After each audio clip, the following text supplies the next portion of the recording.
Hey, it's me. I'm in here. Sorry, I gotta start up the live stream. I forgot to click something and it was like, no, you haven't communicated everything you need to communicate. But I got it now. My red. It seems like I'm always like not prepared. I'm not. I mean, I'm not always unprepared. I'm usually prepared. It just comes off that way because of how I have to set the camera up. Anyway, hello and good morning. Because we're coming to you a little early today because I have some commitments for later in the day, and I still don't know where my little device that I usually big up for people. Oh, there it is. Found it. I use this anytime I want to make sure we give people their roses while they're here. And, shout out to DC. Anyway, it is August 24th. I'm sorry, August 28th. I'm way off. Saturday. Welcome to Mommy's Pocketbook. Episode 24. That's the one that has 24 in it. It seems kind of dark right here. What's going on? Anyway, give yourself a little light. Anyway, welcome to Mommy's Pocketbook, where each week we take a foray into yesteryear, back in the day, to try to find out a little bit more about the youth and young adults of yesteryear. What was hot on the streets? What were they listening to? What were they into as far as like music and entertainment was concerned? Well, mostly just music. The entertainment part is just me talking about the music. So each and every week, we call it Mommy's Pocketbook because me, your host, DJ Zombie, I'm trying to drop the DJ part because I'm not just a DJ, but Zombie, I'm your host. And I call it Mommy's Pocketbook because all of these records belong to my mom. And finding out the plethora of artists and genres that she was into kind of gives me a little bit more insight into who she was as a youth and the young adult. And her peers too, because some of these records you see she has her little crew name on there sometimes, her little nicknames on there, or they either belong to other siblings or friends.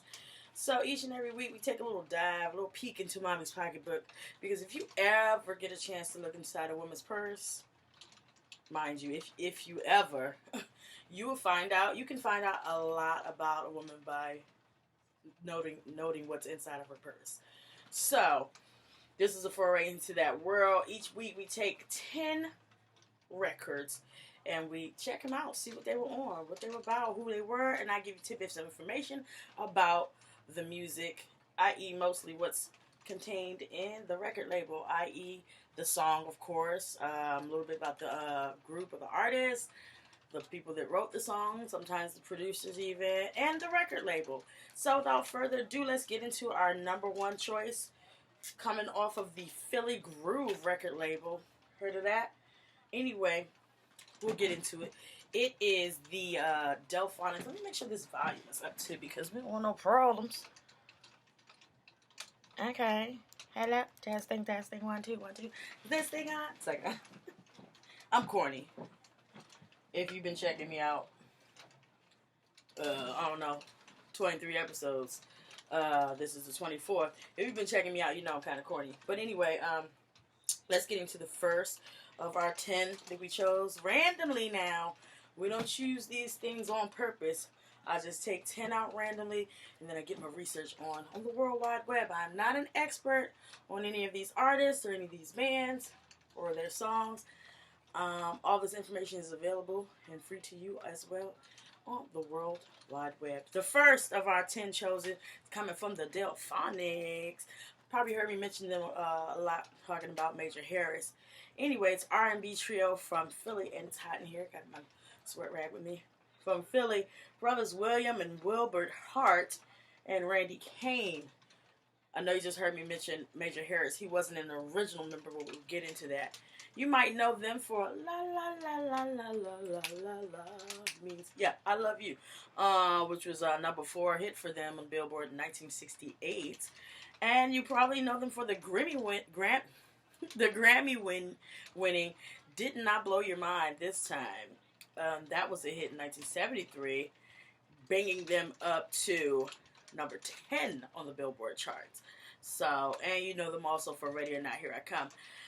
They caught the attention of Tom Bell, which I talk about a lot, especially when we talk about that Philadelphia sound, because Tom Bell was a frequent producer that worked with Kenny Gamble, Leon Huff, all of which are part of building the Philly sound and separating that from Motown, bringing in the lush horns and string sections into that good old soul. The hits kind of slowed down for them in like the mid 1970s, and in 1971 Randy Kane, who was an original member, he quit, and that's when he was replaced by Major Harris. So that's how Major Harris gets to be part of the Delphonics. They had a couple of hits, small hits, but before Harris left also to go solo in 1975, so he was only there for a couple of years. Anyway, we're going to listen to the B-sides first, and then we'll get into the A-sides, okay? We're going to listen to Loving Him, written by William Hart, one of the brothers and founding members of the Delphonics, and also co-written by Tom Bell. Hold the phone. We got to make sure the audio hitting right.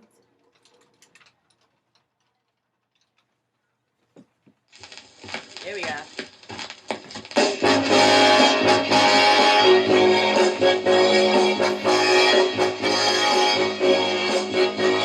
So you think you love him too? Say that we are through, but he don't tell you love him. You say you love me, baby. I'm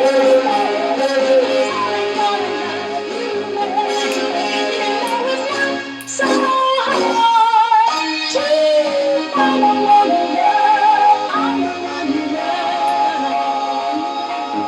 Do you wanna take that chance? I kinda love you, but love, baby. It's what I don't regret. You know it's not so hard to find the one you love. I'm the one you love.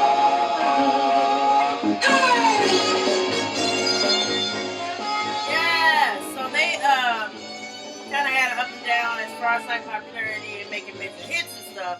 In the late 90s, William Hart, Major Harris, and Frank Washington, who was from a future version of the Delphonics, appeared on Ghostface Killers after the smoke has cleared. So if you're a Wu-Tang fan, you might know some. You might not know that, but now you do. They got some history with the Delphonics, who was a group from back in the day in the 70s.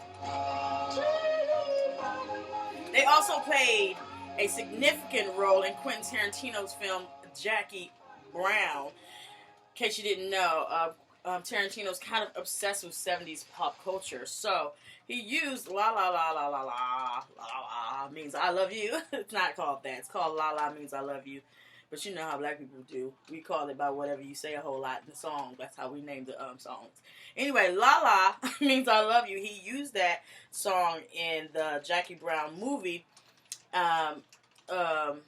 And the single Did Not Blow Your Mind this time as a way of underscoring the relationship between the actors Pam Grier and Robert Forster. So it's just like I don't know if you ever saw the Brady Bunch, and you know there was that story about how what was it? I guess Peter and Marsha had affairs in the real life or something like that. But you know they were brother and sister on the movie. I mean on the TV show. But it was always kind of a weird dynamic. So every time they were in a scene in the movie, there was kind of like a play on that story.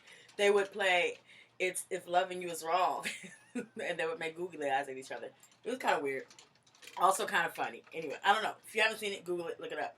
Check it out on one of your streaming platforms. Anyway, most of their stuff was written by the Philly team of Stan and Bell, which is Stan Watson and Tom Bell, who were frequent collaborators on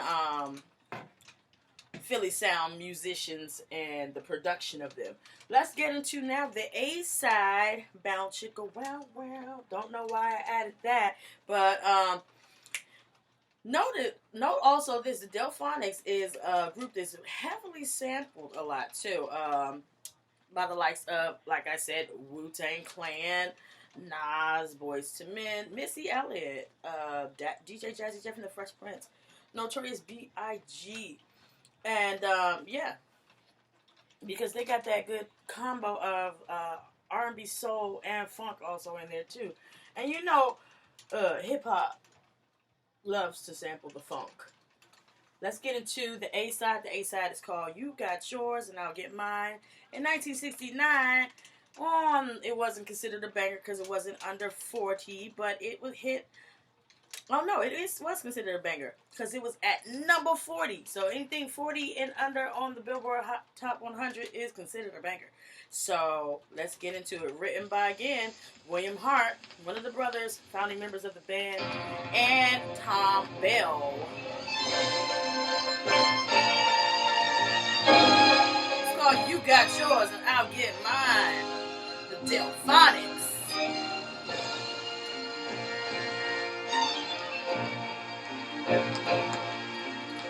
If I tell you feel that you don't need me, oh baby, oh baby. And if I chance you find that you can't love me, oh baby, oh baby, oh, I'll give to keep you.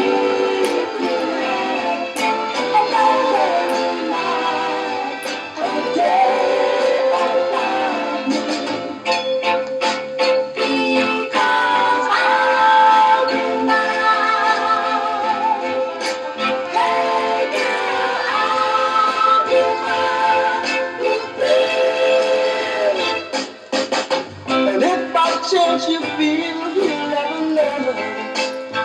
Oh, baby. Oh, baby.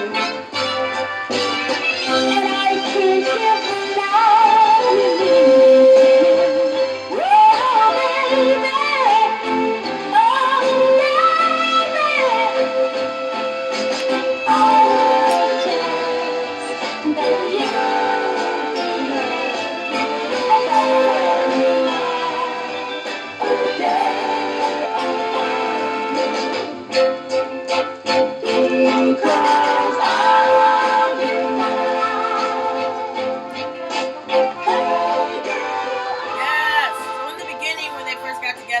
they caught the attention of Tom Bell, who began working with them, of course. And you know, Tom Bell, producer, arranger, critical to the development of the Philly sound, along with Kenny Gamble and Leon Huff. He signed them to his label, which is Philly Groove, the label that this song was released on. It was a soul music label that was started by Sam Bell in 1967. By Sam Bell. Okay. The producer and arranger Tom Bell was the A&R for Philly Groove, and you know they called Tom Bell part of the Mighty Three with Kenny Gamble and Leon Huff of that Philly sound. Also, now it's a part of Reservoir Independent Music Corporation, along with Chrysalis, if you remember that. So that was another catalog that went along with them, which includes pieces written by so many people, including John Denver, Sheryl Crow, as well as by newer artists like Lady Gaga, and Cardi B, and more. So, yeah, that part. Okay, that's number one. That's just number one. We're like a little behind. I've been talking. Let's get into number 2 of our 10 choices out of Mommy's Pocketbook. This one is coming from another group that has been on, that has been featured on the show before. Brenda and the Tabulations. I think my mom was very into like girl groups, of course, as one young woman would be. You love to see the people who look like you do things. Am I showing it right way up? This is from Top Bottom Records. It's all written on. Says Dolores on one side. That's my mom's middle name. Then J and C on the other side. Secrets. Who knows what that means? But it's Brenda and Tabulations. They were from Philly. Also, a lot of Philly groups in the last couple of batches that I've been checking out, including today. So they were from Philly. It was featuring Brenda Payton, Jerry Jones, Eddie Jackson, and Maurice Coates. And then Bernard Murphy joined in 1969. Then they ended up later reorganizing themselves as a trio with just Brenda Payton, Pat Mercer, and Deborah Martin. So you might know them for their biggest hit, Dry Your Eyes, which hit number 20 in 1967 on the Billboard pop charts, and while simultaneously peaking at number 8 on the R&B charts. And also, right on the tip of my tongue, you know that, which hit number 23 in 1971, also number 10 on the R&B charts. They recorded for Top and Bottom from 1970 to 1973. And they had a little bit of sporadic success in the disco circuit in the late 70s with the LP I Keep Coming Back for More. The single Let's Go All the Way Down attracted some international and club interest. Anyway, right now we're going to get into the B-side first. It's called You've Changed. It's written by Joe Cobb and DC stand-up Van McCoy. In case you don't know who those people are, I'll tell you in a second. Let's get into it. It's called You've Changed by Brenda and the Tabulations.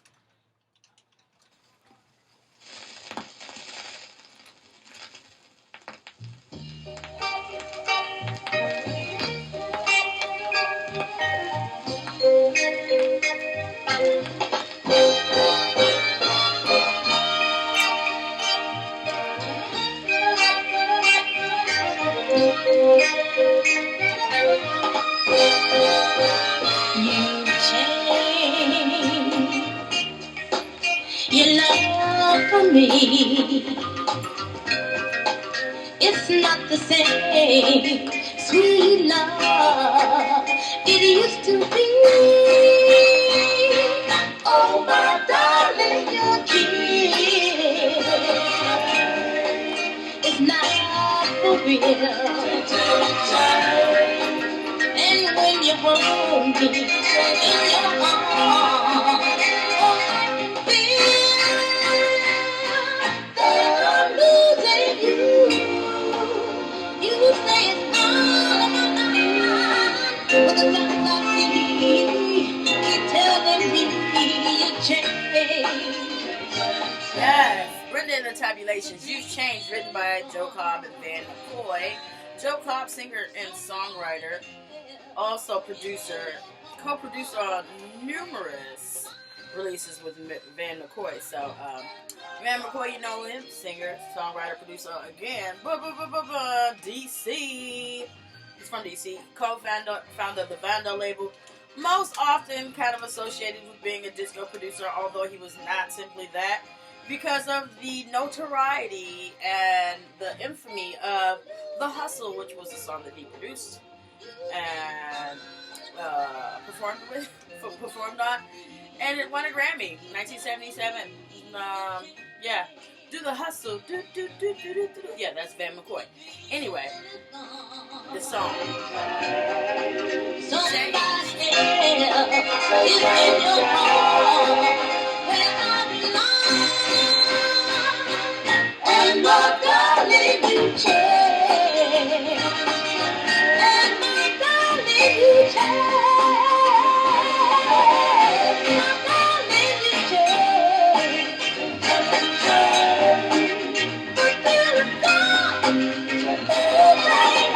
My darling, you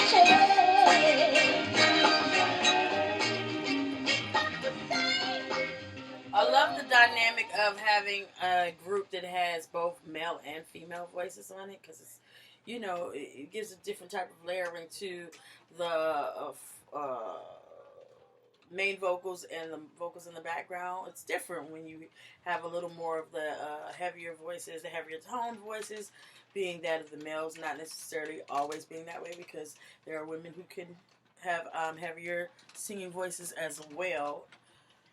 But I just like that dynamic, and you don't have groups like that anymore. I think Something for the People. That's the last group I can remember that was like a bunch of men and women. And what's that other group?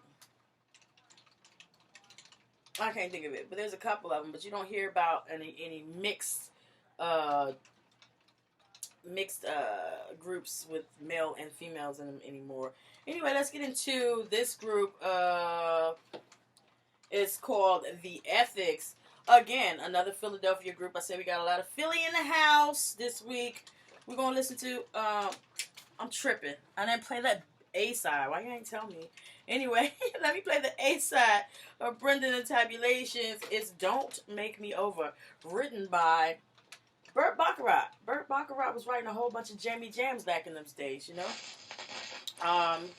That's why he has so many awards and stuff. So Burt Bacharach and Hal David, who often did a lot of lyrical collaborating with Burt Bacharach. Burt Bacharach, the music man. Hal Davis was the lyricist.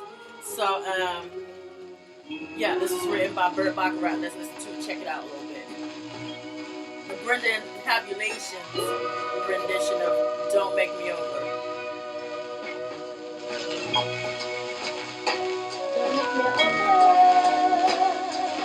It's a little crunchy. Now that I do anything for you, don't make me over.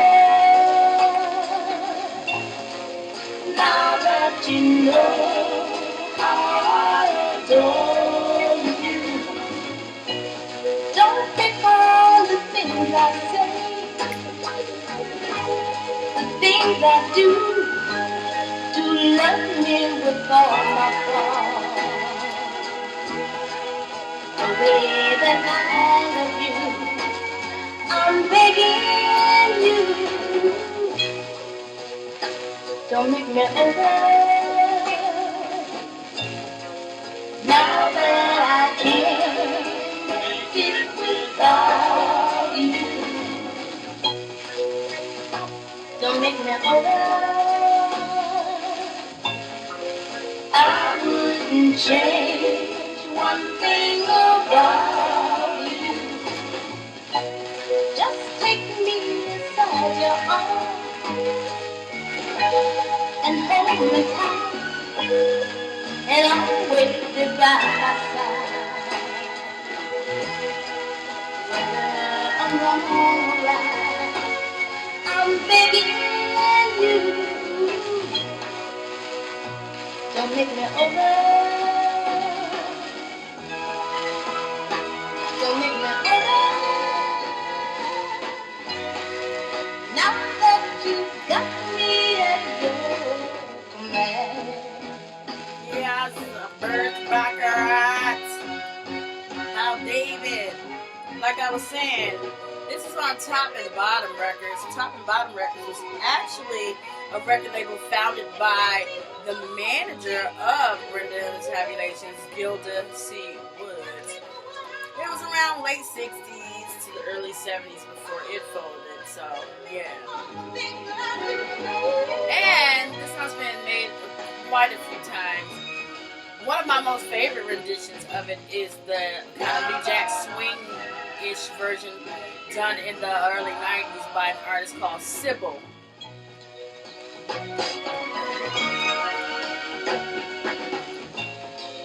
I wouldn't change one thing about you. Take me for what I am. Accept me for all the things that I do. Accept me for what I am. Oh, accept me for all the things that I do. Accept me for what I am.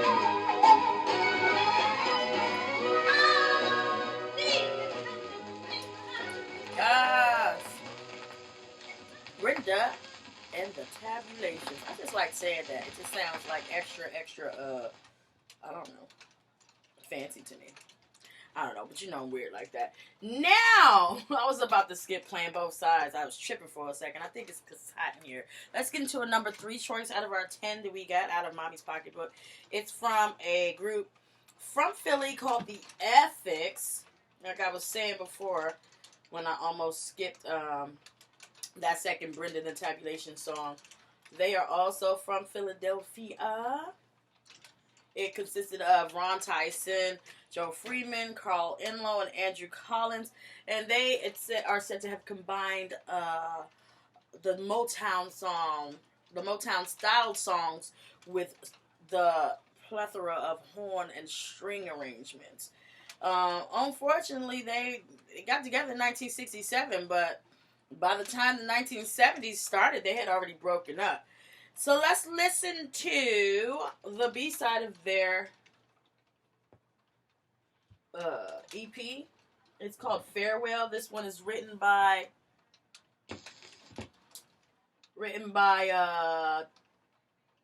Smith, Tennant, and Turner. There's not a whole bunch of information given about the background of those writers, simply that they were soul and disco type songwriters and singers. But yeah, let's get into it. It's The Ethics with Farewell.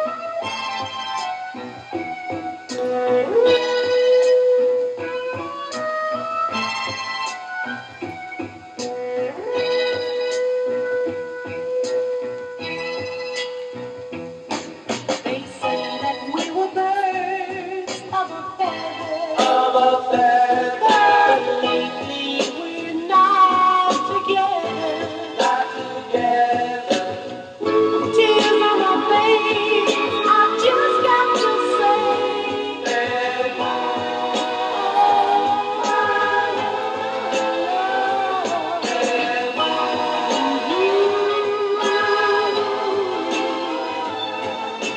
say a love save is a love, but it seems our love has had a turn. Run out of place, I just got to say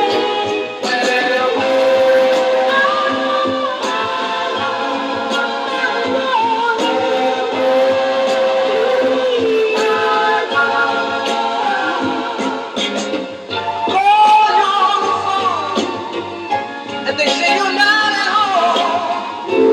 While you're out making love, baby, I'm all right.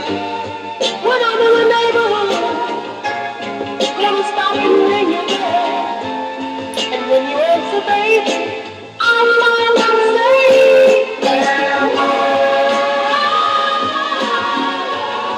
my baby, my baby.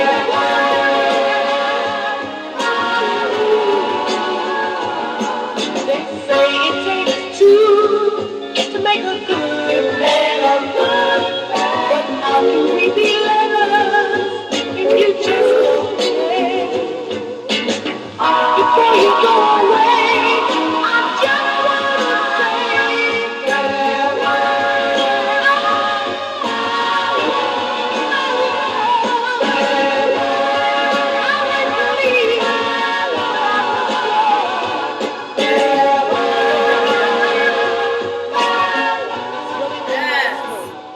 That was kind of funky right there. I like that groove line on that.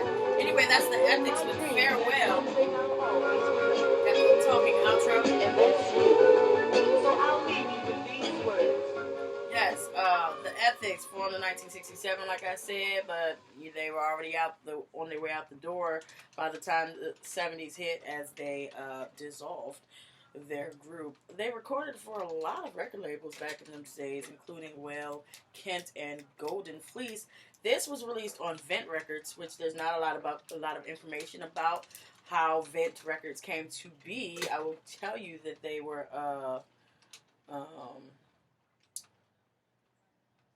distributed by the Jamie and Guyton Distribution Corporation. So That's about all I can give you that. Another little foray into finding out about my mom. Her little nicknames on here, Rochelle. She had a lot of aliases. Just like I do. Who knew? Apple doesn't fall far from the tree. Anyway, let's listen to the A side of that, which is called I Want My Baby Back, written by Joe Freeman. And I believe his name's called More.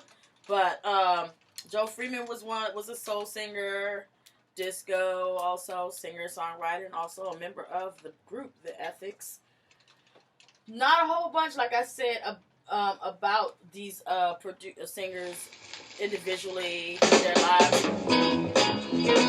But I can tell you this: the arrangements on both of those songs done by Vince Montana, and Vince Montana can be noted as one percussionist and member of Mother, Father, Sister, Brother, MFSB. In case you didn't know what MFSB stood for, that is what it is: Mother, Father, Sister, Brother. And also a founder of the Sound Soul Orchestra, who has had, I think we reviewed one of those songs several episodes ago. Anyway, they also called Vince Montana the Godfather of Disco. Check out his work. He's the arranger and one of the producers on both of these songs by The Ethics. This one is called I Want My Baby Back. Let's get back into it. In this world I love, man, it's been tonight.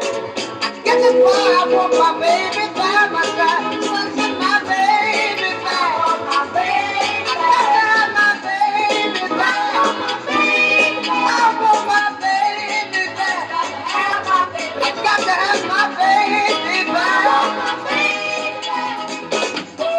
I need to have my baby back.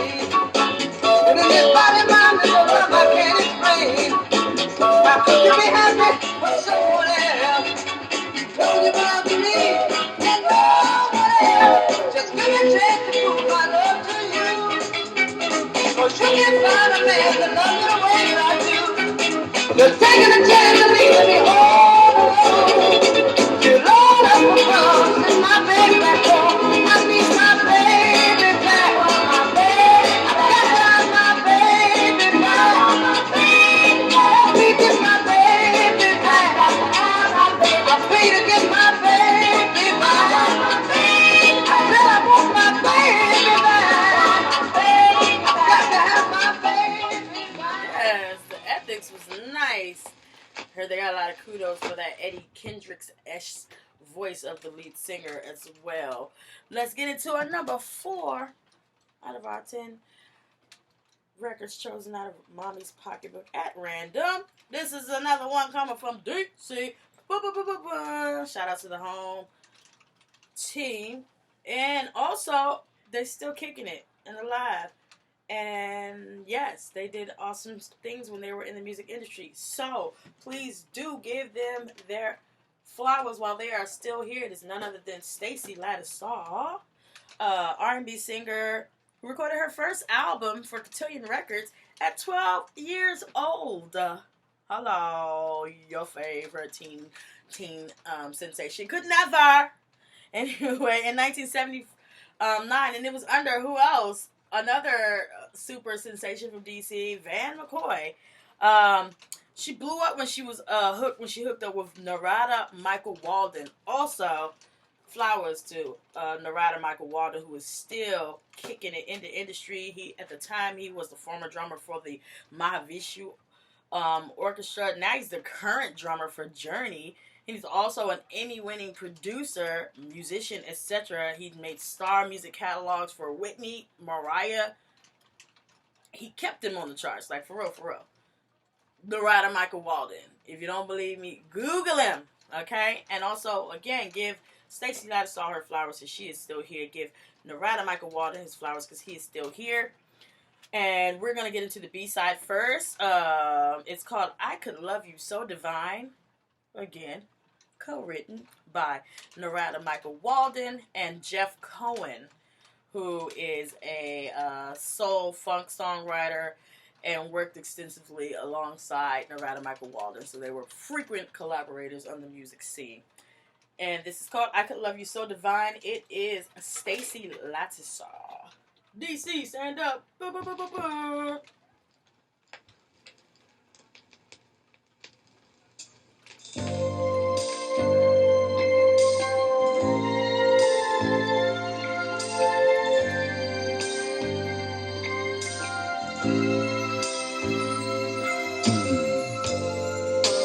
Summer day, we're walking hand in hand on a beach made for two. On a summer day, I'm dreaming sweet dreams of you.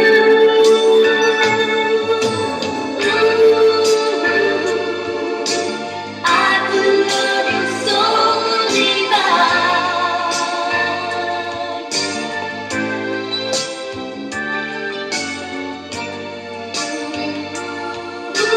I could love you so divine.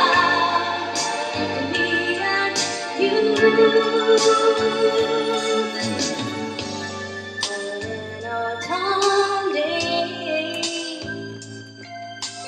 skipping through the leaves like a couple of kids. On an autumn day, I'm telling you how much I care. Ooh, I could love you so divine. Oh, baby. When I wake up in the morning, I feel so grateful for seeing the light. I wanna tell you I've been waiting for a love so right for all of my life. Alright, so keep in mind she was just like 14 or 15 right here. Your favorite teen sensation could never, I repeat, never. Anyway, Stacey Lattisaw right there. She had 5 hit albums between 1981 and 1985. She signed to Motown in 1986 and she retired to, I say she signed to Motown in 1986 and you're like, wait a minute, but she was doing music all the time. But before that she was on Cotillion Records in the beginning, and then she was signed to Motown Records, where she stayed until she left the music industry in the early 90s, retired. She started doing a little bit of a little bit of gospel, and then just retired from the music industry altogether in the 90s. Altogether, she had 10 albums total from 1979 up until 1990. 7 at Cotillion and 3 at Motown.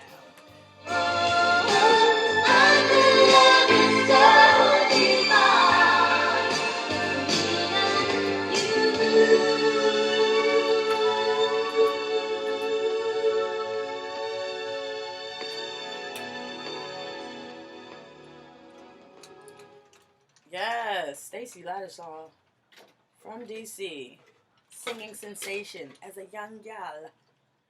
Let's get into the A-side, which you probably heard, even if you didn't hear the original, you've heard of it. It's called Attack of the Name Game. Again, co-written and produced by narrator Michael Walden and Jeff Cohen, his frequent collaborator.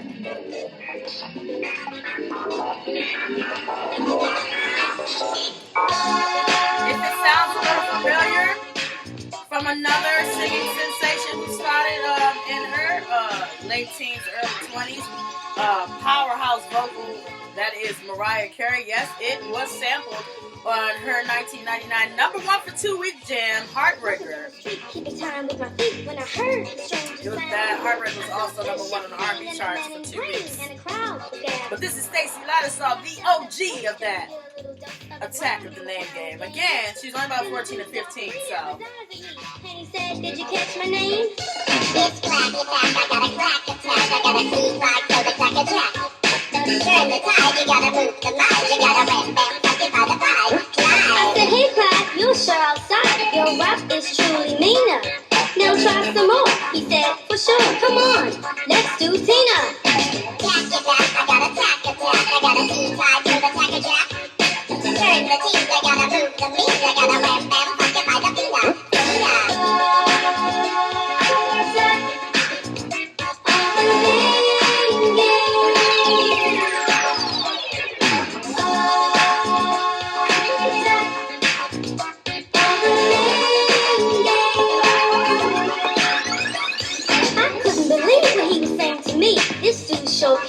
hip.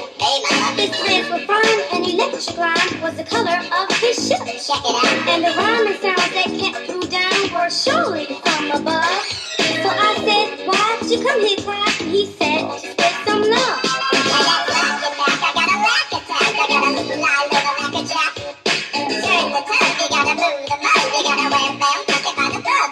Love. Yeah, I got it. Check this out. Stack it back, I got a stack attack. I got a Steve style, still a stack of jack. That's a fact. Turn the taste, you gotta move the mace. You gotta wham bam, fuck about the face. My name's Stacy. Well, can you get you that? Right, where is that? Now we got it. Try and see if you can do some names with me. How about sweet quick? Slack it back, I got a slack attack. I got a Steve style, still a stack of jack. Turn the tape, we gotta move the mix. We gotta wham bam, fuck about the figure. Slick Rick. I said, who's this little dude? Hey, big sis, give me a shot. And now I'm gonna show you just what I got. Jack is back, I got a jack attack. I got a G-Jack, Joe, jack a jack. Turn the turn, gotta move the murr. Gotta wham bam, funky by the furry. Sure.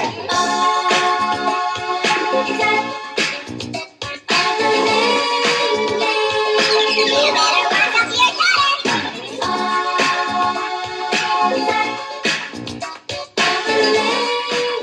Yes, that's Stacey Lattisoff's Attack of the Name Game from 1982. Released, this is when she was still on Cotillion Records. So Cotillion was a subsidiary of Atlantic. They put it together to be an outlet for blues and deep southern soul. And it was active from about 1968 to 1985. And then they expanded throughout that time in the early 70s to include progressive rock, folk, gospel, jazz, and then in 1976 they started to focus on disco and R&B, and now that's where we get picking up artists like Stacey Lattisaw, and the post Curtis Mayfield era impressions. Also artists like Slave, Brooke Benton, Gene Knight, Freddie King, Mass Production, and Sister Sledge. So, plus more. They were responsible for launching the career of Luther Vandross when he was then part of a trio called Luther. They released music also from Woodstock.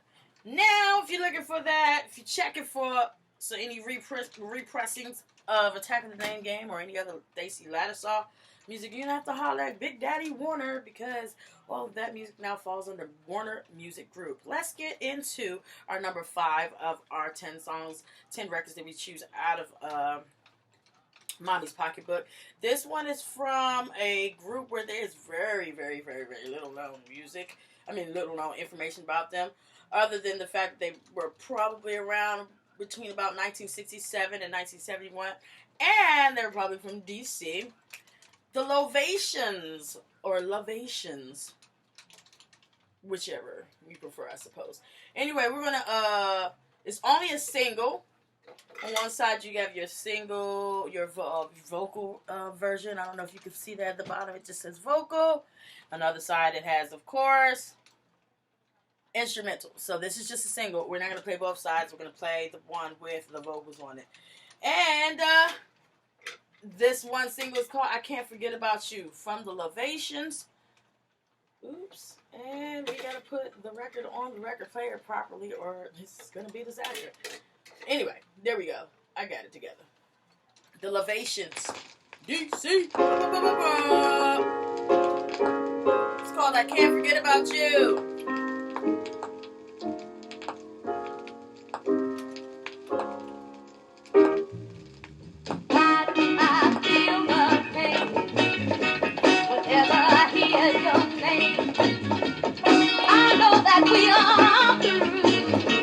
know you found somebody new. Oh,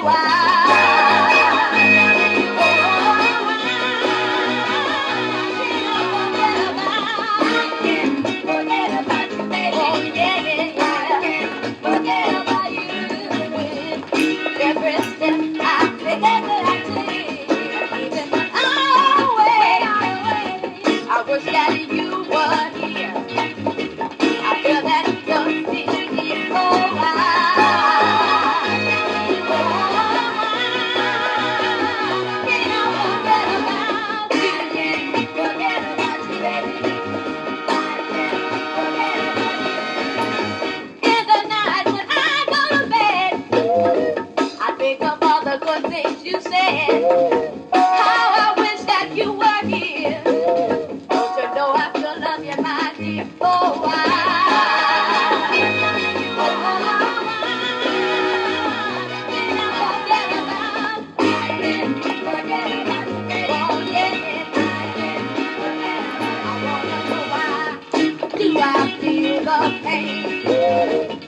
whenever I hear your name, I know that we are through. Lord, you found somebody to oh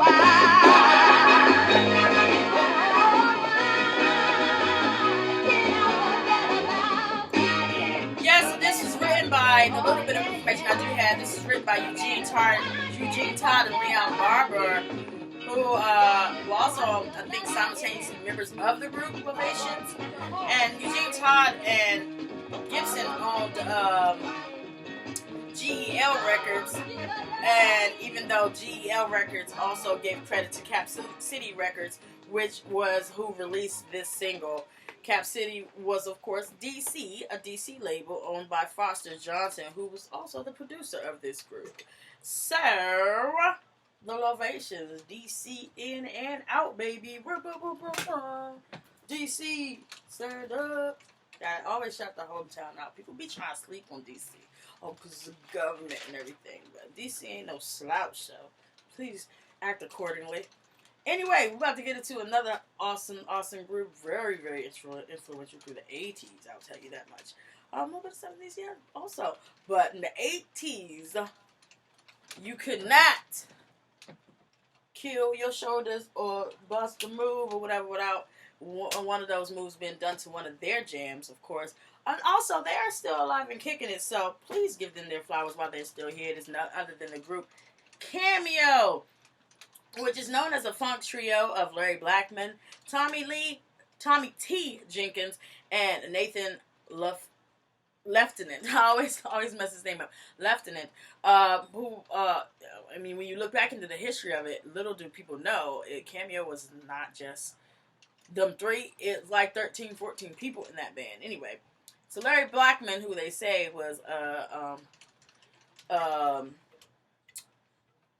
he was I'm sorry, who was initially started the group.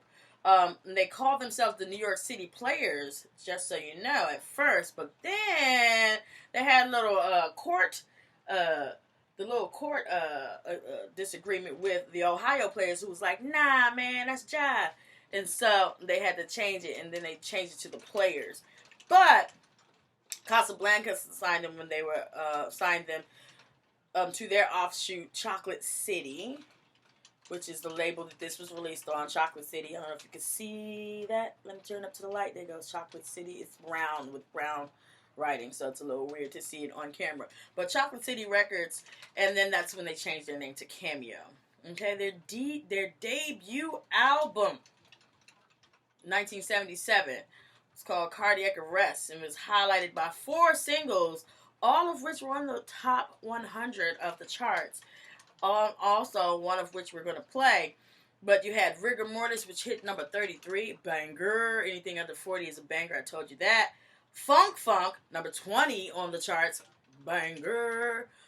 Already told you that. And Postmortem, which we're going to get to, is hit number 70.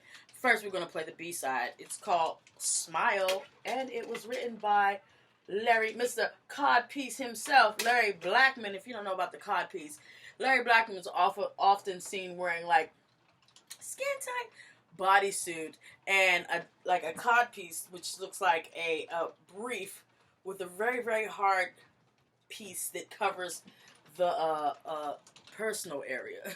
In case you don't know, and if you can picture what I'm saying, then yes, go with that. Anyway, so this is Smile by Cameo, written by Larry Blackmon, who's a Gemini. Also, his birthday's like 3 days after mine.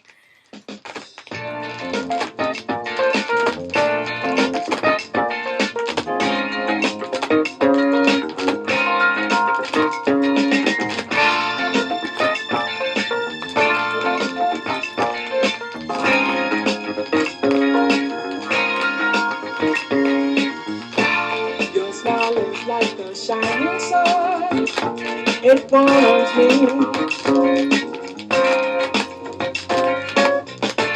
and the movements of your body always make me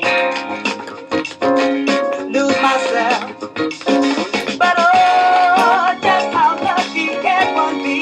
Chills run over me, and I dig myself. We dance around, disco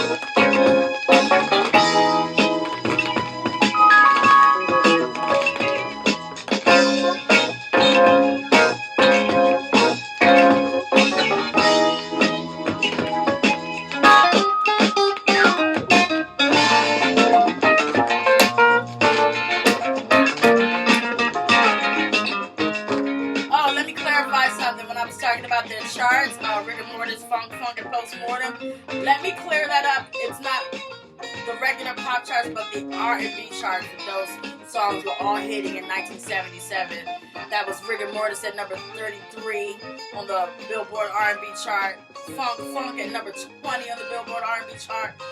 Postmortem, number 70 on the Billboard R&B charts. And that was all of those songs on the chart in 1977 off their debut. Just how lucky can one be? Chills run over me, and I dig myself. We dance around disco style hustling, and you, me. When those red lights hit you, it really shows what you're about to do, girl. And with that dazzle in your eye, the places you took me left me high. Yeah. Oh, yeah.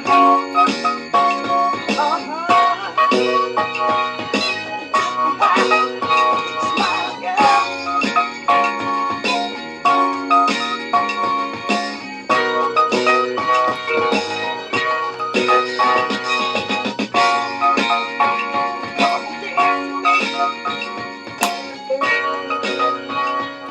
Yes! Cameo with the Larry Blackman pen, Smiled right there. Let's listen to the other side, which is the A side of the single, the record single. It's called Postmortem, and like I just got finished explaining to you, it was number 70 on the Billboard R&B charts that year, 1977. 1977, it was number 70. And it was written by Gregory Johnson and Larry Blackman together. Gregory Johnson was a pianist and keyboardist, also of Cameo. He was there with the group between 1976 and 1982. And of course, you know Larry Blackman, the one of the frontmen of it, who also worked as a session drummer in the early 1970s. Larry Blackman and Gregory Johnson, also the producers and arrangers of both these songs.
Postmortem right there.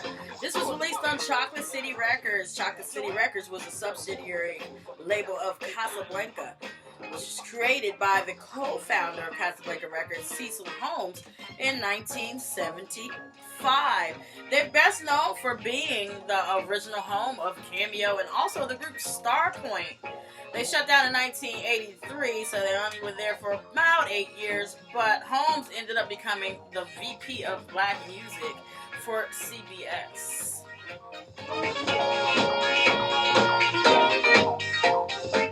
And so this was the 70s. Like I said, if you ask me about Cameo, the 80s was their decade, even though they were around in the 70s. The 80s is when you knew. And I'm going to tell you why. They released 17 albums between 1977 and 2000. And you know them for, I'm about to tell you about 4 songs that you might actually hear in the club today. In 2021, you know them for 1986 is number 6 in the Billboard chart, Word Up, which was also simultaneously number 1 R&B for 3 weeks. You know them for Candy, which you might hear in the club today, from 1987. It was number 21 on the charts, also simultaneously number 1 on the R&B charts for 2 weeks.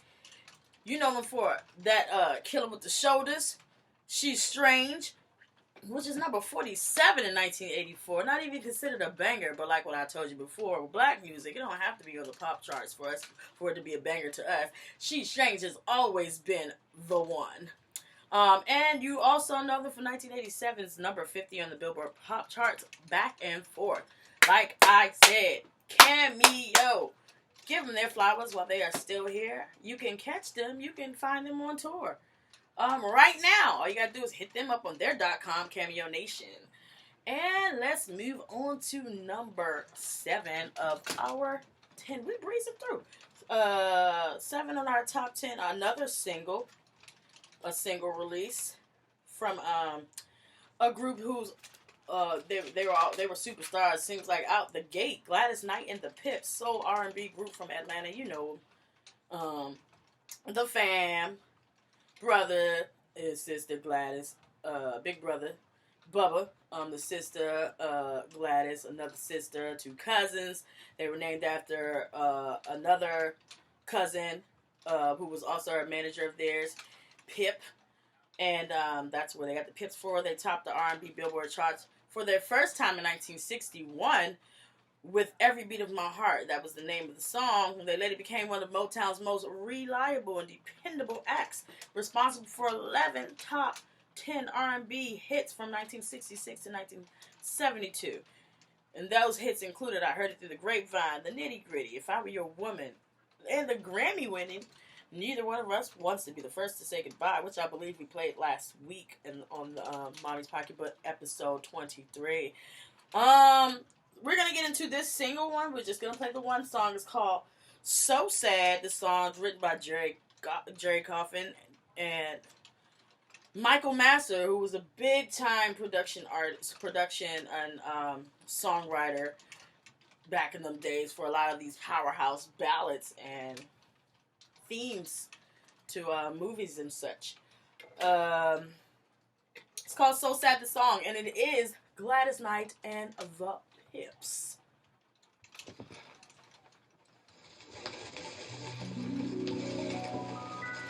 I know that we both talked it over and said it's best to forget.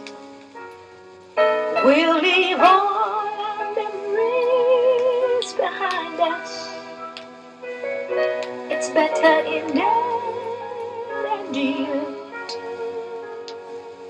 So sad, the song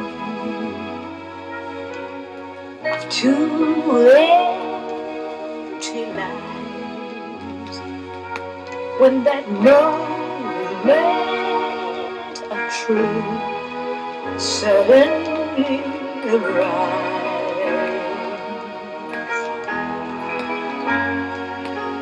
I'm so sad, the song of what might have been. You see, a lifetime of dreams scattered in the wind.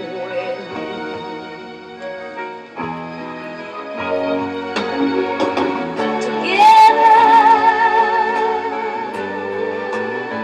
we belong, together. Never was that one lovely world easier to say.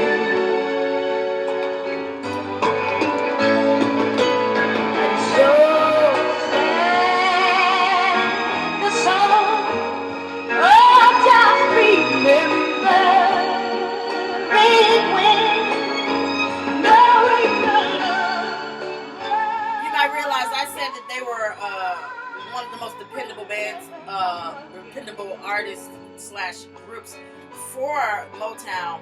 But this was released on Buddha. That's because they were on the sole subsidiary label of Motown for many, many years, 1966 to 1972. And then after that, they spent some time on Buddha Records, where they doubled their amount of hits with the Buddha label from 1972 to 1978. With another second Grammy-winning song, Midnight Train to Georgia, along with songs like I've Got to Use My Imagination, The Best Thing That Ever Happened to Me. And they remained together throughout the 80s and were inducted into the Rock and Roll Hall of Fame in 1996. And then, of course, Gladys went solo in the 1990s. Buddha Records started with Artie Ripp, Hai Mizrahi, and Phil Steinberg, and they formed a label called Kama Sutra, and they had the distribution deal with MGM, so they did well with that for a couple of years, and then they got themselves out of that deal by forming a satellite label in 1967 called Buddha, and that's how they got to Buddha. And that was by 1969, they were on their own with Buddha. And, of course, throughout those years, they changed hands through Clive Davis's Arista distribution, and also Essex Entertainment. And then, of course, B&G, which, of course, was taken on by now Sony Music Group. And that was along with other labels of theirs, Sussex, Curdum, T-Nex. Don't ask me why I added this. T-Neck, Charisma, Pavilion, and a plethora of other labels that were affiliated with Buddha. That was Gladys Knight and the Pips with So Sad the Song, a single. This is a single record, so it only had one record on each side. The other side just contains a instrumental, or we're not going to listen to the instrumental. What we're going to do is go to our number 8 out of our 10 choices for Mommy's Pocketbook. This one is from a super mega entertainment entity. If that was like honed in one person, it is Herb Alpert. Yes, Herb Alpert, the trumpeter, one of the most successful instrumental performers in pop history. He founded A&M Records, which was how this was released. I mean, that's where you get your money. You make your money right there. You make your music and you put your music on yourself. Coin. That way you keep your coin all inside of your pocket and you don't have to pay any money out. Anyway, he founded A&M Records in 1962. And it has ranked among the most prosperous artist-owned company ever established. And that was with his partner, Jerry Moss.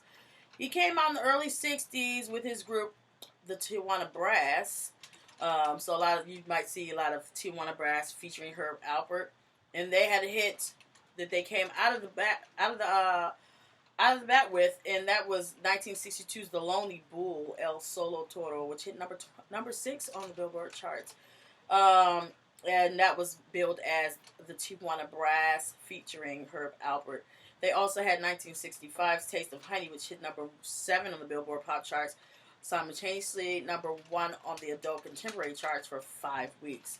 Let's get into playing the B-side first, because we like to go out with a bang, playing the A-side, and you would want to wait for that A-side. This is called Aranjuez, if you're pronouncing it in the Latin way that it is spelled. In parentheses, Mon Amour. It's written by Rodrigo, otherwise known as Joaquin Rodrigo Vidre, the Spanish composer and piano player.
I love the drama of this song. Again, let me break it down to you about the writer of this song, Joaquin Rodrigo Vidre, Spanish composer, piano player. I hear the Spanish drama, the Spanish elements and styles in the music. I love it. Anyway, let me tell you a little bit more about Herb Alpert and A&M Records. Started, like I said, in 1962 between Herb Alpert and his partner Jerry Moss. Their first release was that 1962 Lonely Wolf from the Tijuana Brass featuring Herb Alpert. 16 of the first 24 albums were certified gold by the RIAA, Recording Industry Association. And it helped A&M become a major label. And ultimately the world's largest independent record company.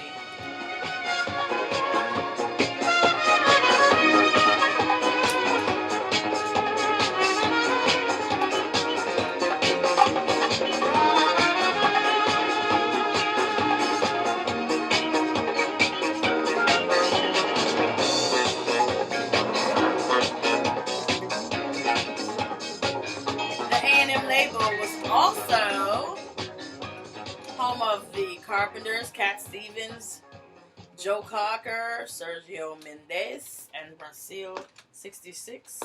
So, a lot of jazz and folk type musicians were on A&M. I mean, what better than to go with the record label of a musician as a musician? So there you have that. That was like yacht rock disco music. Speaking of yacht rock, we're going to get into this next one, which is the banger of the two sides. It is called Rise. Before having his own hits, he also co-wrote with Lou Adler several hits for Sam Cooke, including like A Wonderful World and Only 16. So if you listen to Sam Cooke, just know Herb Alpert was up in there. Like, hey. We're going to listen to Rise. Before I put it on, I want you to know that you already know this song, because it's been sampled so many times, okay? Namely by Notorious B.I.G. and Belle Biv DeVoe. You can hear the samples clearly in both of those songs. And if you know the song Hypnotized by B.I.G., then you know Rise. Rise, for me, it's like ultimate yacht rock music right here. It makes me want to feel like laying down in front of a boat and just chilling, letting the wind flow through my braids. And yes, written by Randy Badass, producer, songwriter, also the nephew of Herb Alpert, and co-written, produced by Andy Armour. Both of these songs, the one I just played and this one, were produced and arranged by Herb Alpert and his nephew, Randy Badass, with 2 Z's. It's Rise. In 1979, this was number 1 for 2 weeks on the Billboard charts, and also number 1 in the adult contemporary chart for 1 week. Get into it. Picture yourself in a boat, letting the breeze blow through your hair. If you don't have any hair, picture your scalp nice and cool.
successful instrumental performers in pop history, and also an awesome collaborator.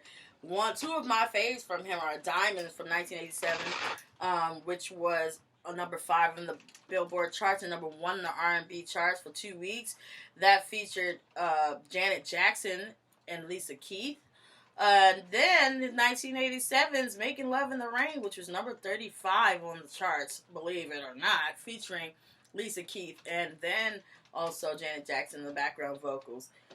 And you might recognize that song from hers, Damaged, which was released in 2020, or Bone Thugs and Harmony, More Than Thugs. It was released in 1996. Lethal Warriors. Queen Latifah from 1993's Just Another Day. So that song is such a banger. I can't find it hard to believe that it was number 35 in 1987 and not further up the charts. But anyway, that's Herb Alpert right there. And if you're looking for it, checking for any repressings of that, you're gonna have to holler at the Big Daddy Universal Music Group, because that is where that lies. Let's go to our last two. Number 9 and number 10 is what we've got left. Number 9 is going to be from a group called The Times, T-Y-M-E-S. Don't get them confused with The Time, singular, and T-I-M-E, but The Times was an R&B vocal group. Again, Philly is in the house. They were from Philly. It was George Williams, George Hilliard, Donald Banks, Albert Berry, and Norman Burnett. And later on, female singers Terry Gonzalez and Melba Moore were added to the group, replacing George Hilliard and Albert Berry in 1973. So they began in 1956, though. They called themselves the Latineers. And after about a 4-year apprenticeship on the city's club scene, they changed their name to The Times, T-Y-M-E-S, in 1960, and that's when they added the singer George Williams. They were signed to Cameo Parkway in 1963, following successful appearance at a talent show held by the Philly radio station WDAS, which used to hold a lot of talent shows where a lot of groups did gain notoriety or success or found record deals after that, including a lot of singers, solo singers who got discovered and then added to other rosters or other groups and bands back in the day. Their biggest hit was So Much in Love, which was in 1963, a number 1 for 1 week on the chart. Another hit they had was called Wonderful Wonderful, which it was a Johnny Mathis cover, and that hit number 7 in 1963. Okay, let's get into, first we're going to get into the B-side of this release on the R.C. Victor label. It's called The North Hills. It's written by Al Caesar Berry, which of course you know Albert Berry was part of the group, and James Grant, who was a bassist and songwriter from Philly. The North Hills by The Times. Ooh, crunchy.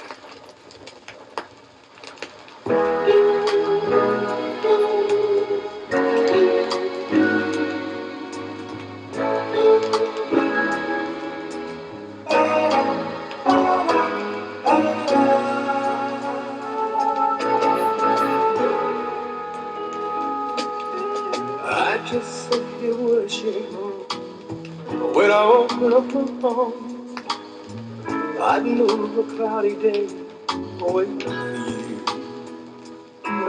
Give an apple of your heart a Sunday afternoon with me, and send my heart out reaching to see.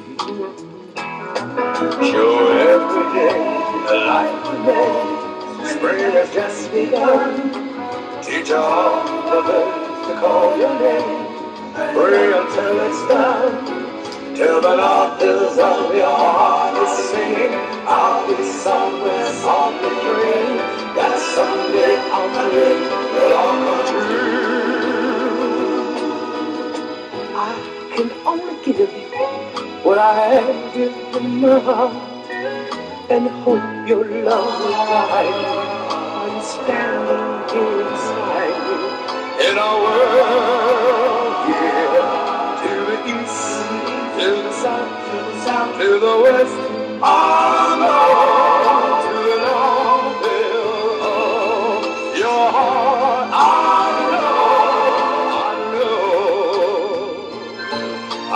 know, baby, I know. I have just been wishing when I opened up my heart, that all my love would guide you to the standing here beside me. In our world, to the east, to the south, to the west, I'll go to the north, there is love. Your heart, I'll know, I know, baby, I know.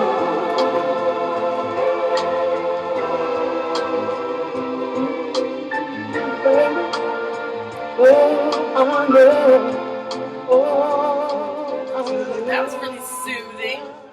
Anyway, so I told you about their first two hits. The biggest one, So Much in Love, in 1963, and The Wonderful Wonderful, also 1963. After their third hit was Somewhere, which was in 1964. It hit number 19 in the charts. They started to fade away just a little bit. And so they tried issuing albums on their own label, which is called Winchester. But that also had to fold after just only 2 releases.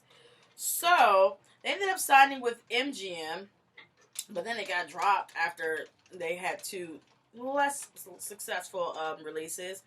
I wouldn't just say flops, but I'll just say less successful releases. They ended up getting dropped from MGM. And then in Columbia, well, not in Columbia, but on Columbia Records, 1968, Columbia Broadcasting. They hit the charts with a song called People, which peaked at 39. And People was a song from the movie Funny Girl. You probably know it because Barbra Streisand also has a version of that song. But they hit number 39 with theirs. But then, a year later, they got dropped from Columbia also.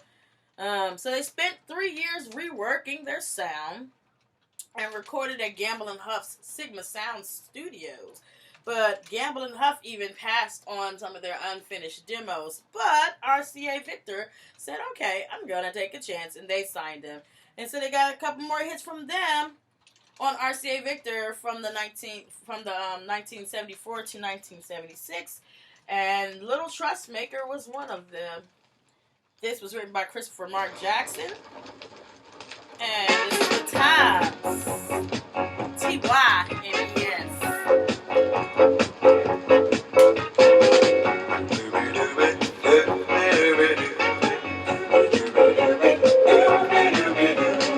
You little trust maker, you're no heartbreaker. Yes, sir. You little trust maker, you're no heartbreaker. You little trust maker.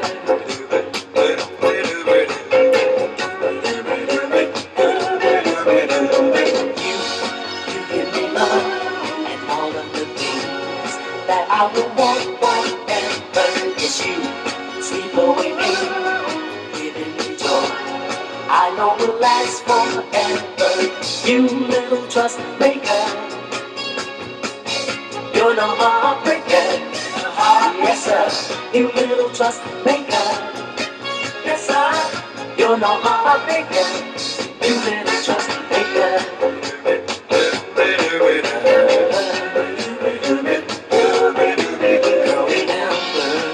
You're my life, my world. You're all I want forever. And loving, warm and tender. I am glad for all that I can count on. You little trust maker. You're no heartbreaker. Yes, sir. Yes, sir. You little trust maker. Yes, sir. You're no heartbreaker. You little trust maker.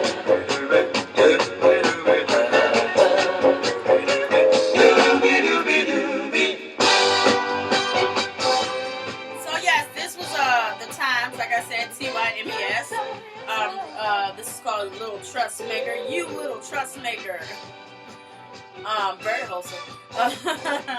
This was released on RCA Victor. RCA Victor in the beginning was introduced in 1945 in advertising and 1946 on actual record labels, where it replaced the Victor and Bluebird brands. Until then, on records, the RCA Victor division of the Radio Corporation of America only used the Victor brand, which was acquired when they bought the Victor talking machine, and that was in the takeover in 1929. So they've been around for a long, long time.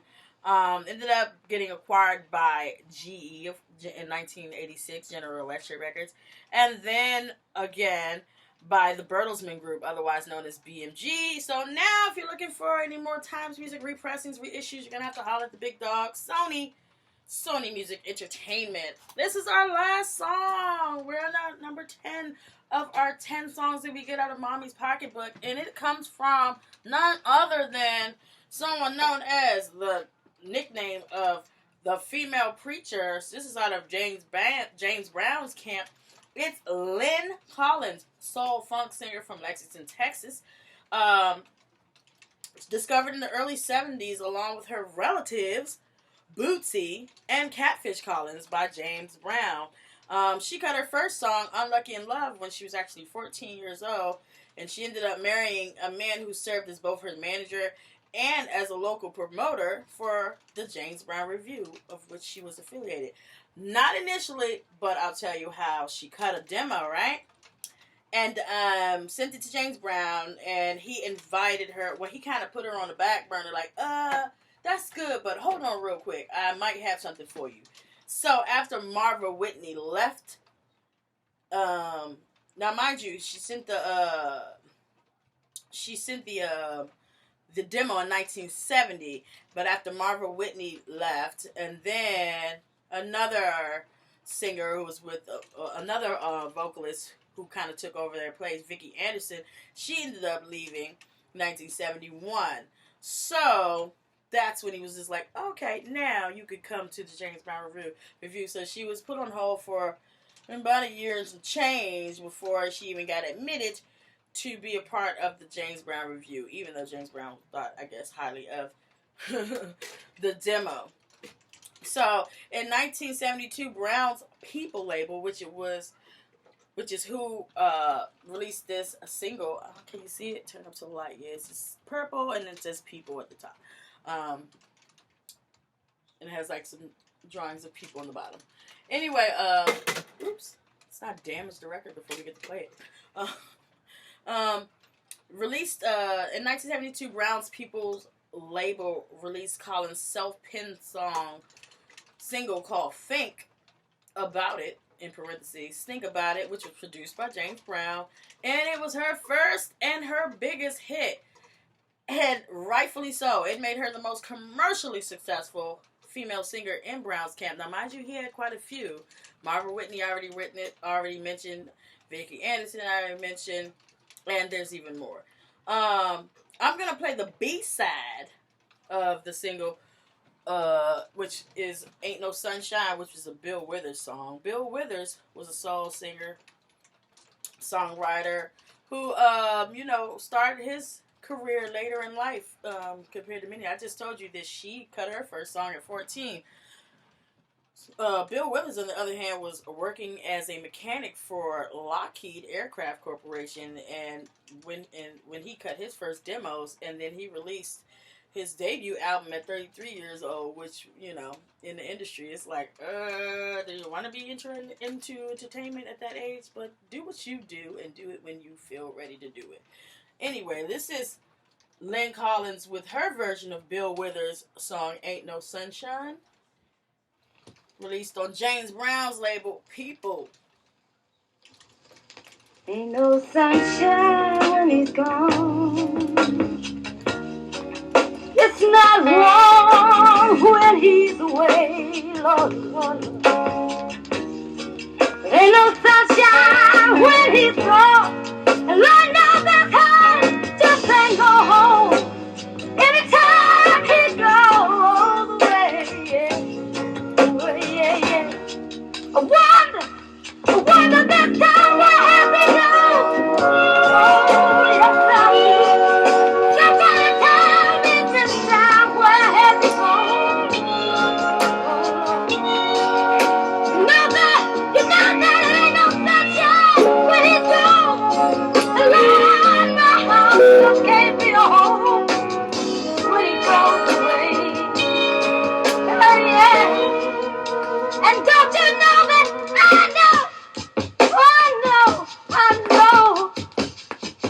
want you to believe I know.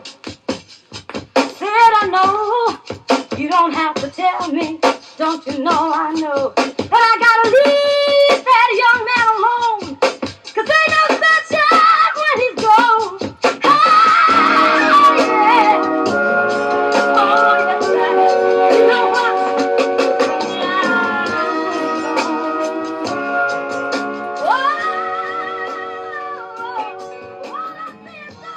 Like I said, this was released, this was written by Bill Withers. This was covered by Lynn Collins, of course, a.k.a. with the nickname of the female preacher. This and the A-side single, which we're about to hear, Think About It, was released on the People record label, which was set up by James Brown in 1971. With the release Escaperism in May of that year. It was the home also of the JBs.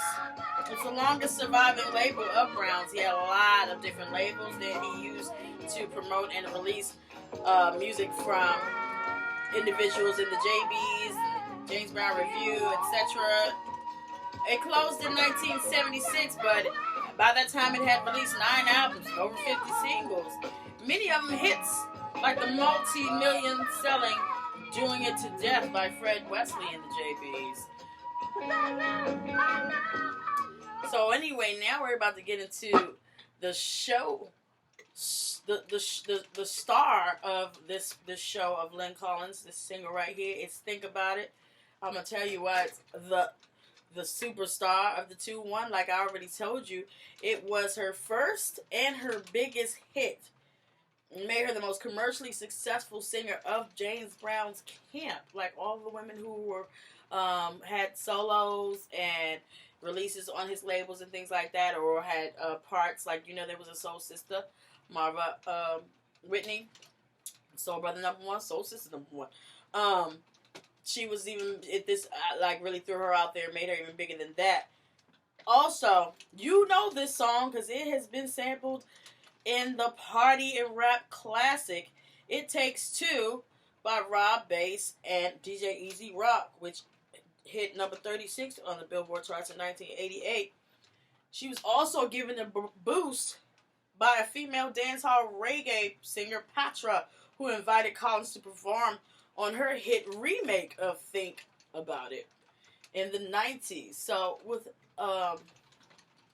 no further ado, let's get into Lynn Collins' Think About It. Ultimate classic. Hey fellas, I'm talking to you and you too. You guys know who I'm talking to. Those of you who go out and stay out all night and have the night. Expect us to be home when you get there. But let me tell you something. Why do you think they call it the female preacher? Because we realize two things. That you aren't doing anything for us, and we can better do for ourselves.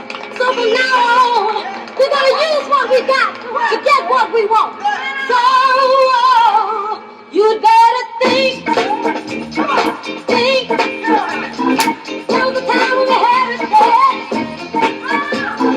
That's the thing I never will forget. Now baby, I got a lot to live and a whole lot of love that I wanna give. Yeah. But before I give it up, I gotta think.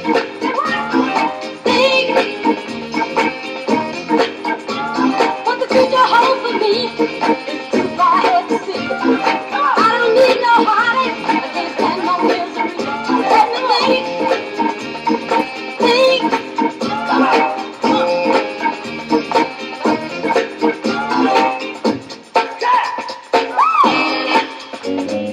It takes two to make a thing go right. Come on. It takes two to make it out of sight.